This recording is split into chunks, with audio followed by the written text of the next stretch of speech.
I want to talk about conference-only slates of football games because we got hammer after hammer after hammer dropping over the weekend. First with the Ivy Leagues deciding that they're going to push all of their fall sports to the spring calendar. Then the Big Ten, followed by the Pac-12, both announced that they're going to have conference-only slates this year, as the Big 12, the SEC, and the ACC are still holding out. And we'll see how long that lasts. But what that means today is that USC's games with Alabama, season opener, is scrapped. Its game with Notre Dame likely scrapped as well.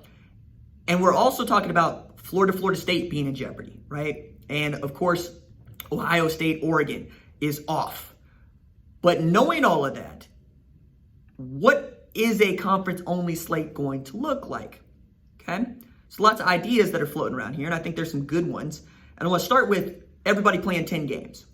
Okay? Everybody plays 10 games, no bye weeks, right? I understand that there is a proposition on the desk of the Football Oversight Committee right now that wants to award 2 wins against FCS programs toward bowl eligibility if teams play them. So like Oklahoma playing Missouri State would count toward bowl eligibility in years that it usually does not. That's for 2 reasons. 1, trying to get more football games in, and 2, you're trying to make sure that these FCS programs stay afloat. Because as the move to conference-only slates builds momentum, you'll see FCS programs that depend on those pay-for-play games going under. I mean, Riley has even spoken about this at length for his time at East Carolina and how big a deal those games are to the community and how big a deal they are for the programs. So like the idea of North Dakota State playing Oregon, really was interested in watching that. Want to see Trey Lance have an opportunity to go at a really outstanding defense and perhaps solidify his position as one of the top quarterbacks in the 2021 class, even in the FCS ranks. That story is on the scrap pile heap and what could have been. Ohio State, Oregon had the promise of being the kind of game that you're going to see one or both of those teams in the college football playoff, because it's that big a deal, depending on how they play each other. USC, Alabama was an opportunity for us to see whether or not Clay Helton had actually got this thing together in the way that we all thought that he might. And for Alabama to announce itself as, hey, look, we won 11 games last year and we lost 2 games by single digits with a backup quarterback. We're good. We're fine. Meanwhile, places like Oklahoma want to be able to have as many games at their home field as they can. But Oklahoma and the Big 12 will play 10 games. But here's the thing. To get to 10 games this year in a conference-only slate, you'd have to play a Big 12 team twice, outside of normally having to play them in a championship game. So that it doesn't feel like it would work, right? But again, this is an unprecedented time. So I think the idea of having a 10-game schedule with no bye weeks allows for a rescheduled game if you have COVID-19 outbreaks, which is what Oklahoma is trying to ensure right now with an NCAA waiver put before the NCAA that would allow them to move the Missouri State game up a week to give another week's cushion. Cross-divisional games in the back half of the schedule so that you can put your divisional games up front, because if you have to have just a 6-game season, you can get to division champions in 6 games, right? And then have a conference championship. Be flexible with your dates. Perhaps for your 10-game schedule, you have 13 or 14 dates for a maximum of 10 games, right? But that solves like the regular season for the most part. Like let's say you have 9 Saturdays combined over October and November if you're going to move the season back to October. You still want to have as many teams have an opportunity to win a national championship and keep the competitive nature of football in football, right? But knowing that you might get your 10-game schedule moved to 6, knowing that you have to play your conference championship and you have to play your college football playoff, I wonder 2 things. How much the networks are willing to work with college football teams to make sure that these games get broadcast. And I think that they will, because everybody wants to make some money here, and the networks are no different.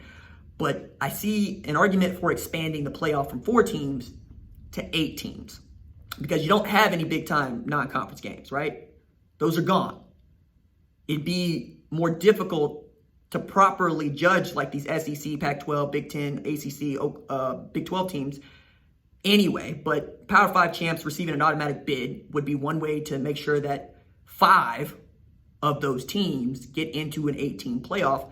And then perhaps your top group of 5 school also gets an invite to the playoff, which can help that conference in a very real way. So let's say Kevin Gill's Sun Belt is able to put together a team that goes undefeated and wins that bid, or maybe Memphis or Central Florida, or Lord help me, Tulsa can go undefeated in a 10-game schedule and win that bid, you get to throw some money into that, because I'm having these discussions with college football administrators and folks that watch higher ed, and the money really is going to impact schools outside of the Power 5 in a way that I don't think that y'all are ready for. But we'll wait and see about how many games get played. And then there's the whole bubble process that I think would have to take place for playoff teams, because obviously adding 8 teams, you're going to add more games.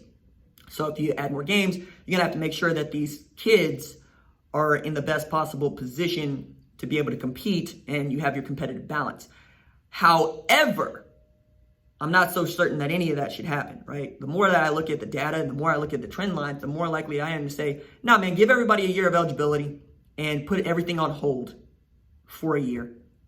Because when you have the NFL draft in April and you have the NFL scouting combine in February, the idea of playing a spring season is not nearly as entertaining or marketable as we might think it is. Like, our thirst for college football, I don't believe matches our thirst for the NFL offseason. And I know that playing for scholarship is not the same as playing for $36.2 million, $24 million guaranteed, or what Joe Burrow got paid as soon as he signed on the dotted line to play for the Cincinnati Bengals. It's that critical. And you have between 20 and 30 kids right now who already see themselves as slotted first-round draft picks, and we're at a time when agents traditionally start trying to recruit these kids to join their outfits at the end of the season.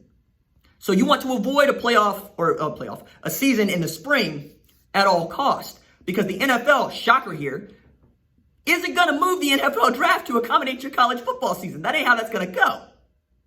They're not going to move the NFL scouting combine to accommodate the start of your season. That ain't how it's going to go.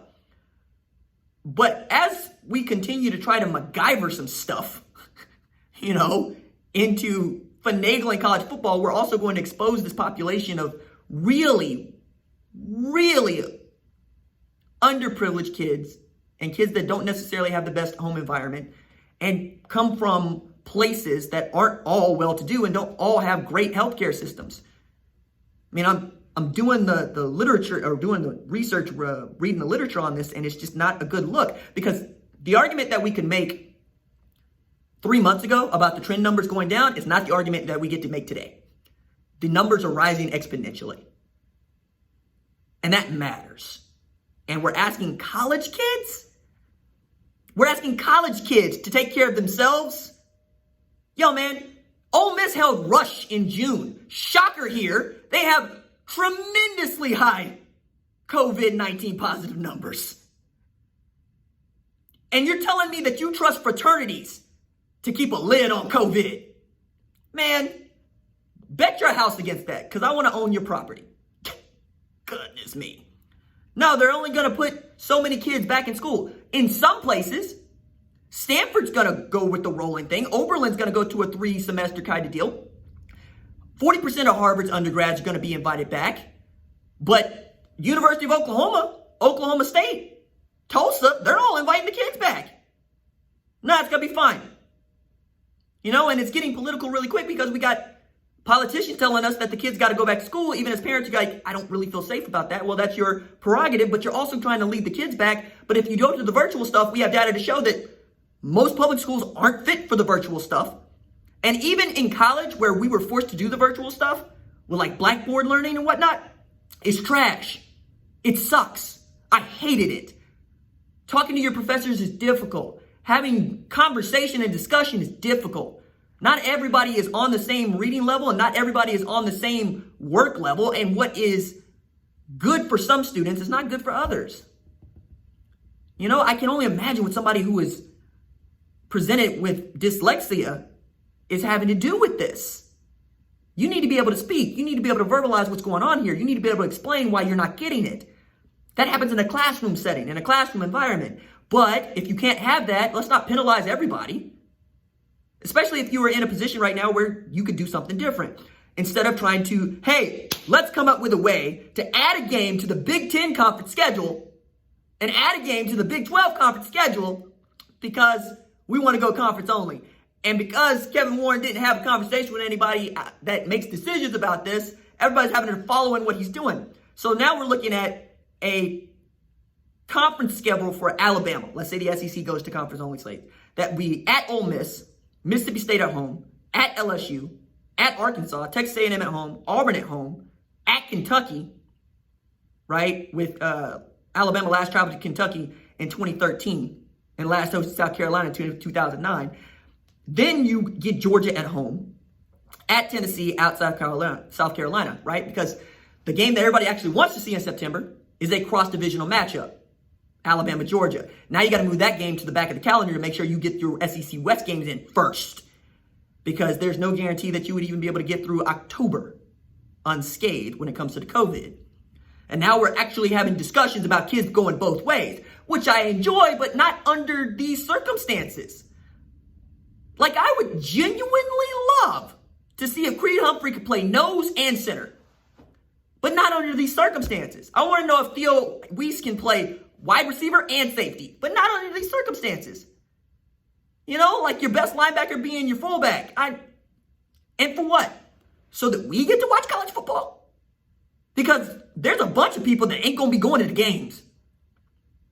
And Bree Clark is already out there saying, hey, everybody wearing a mask in this city. But you also haven't dealt with mask phobia. You haven't dealt with how people feel wearing the things. You haven't dealt with underscoring the value of them as protecting your neighbor as much as protecting yourself and your neighbor protecting you. You know, that the mask mandate is out and in front of people is important. So is thinking about these conference-only slates and going, how hard is this going to be? Like, on paper, this is hard. How hard is this going to be physically? Think about that.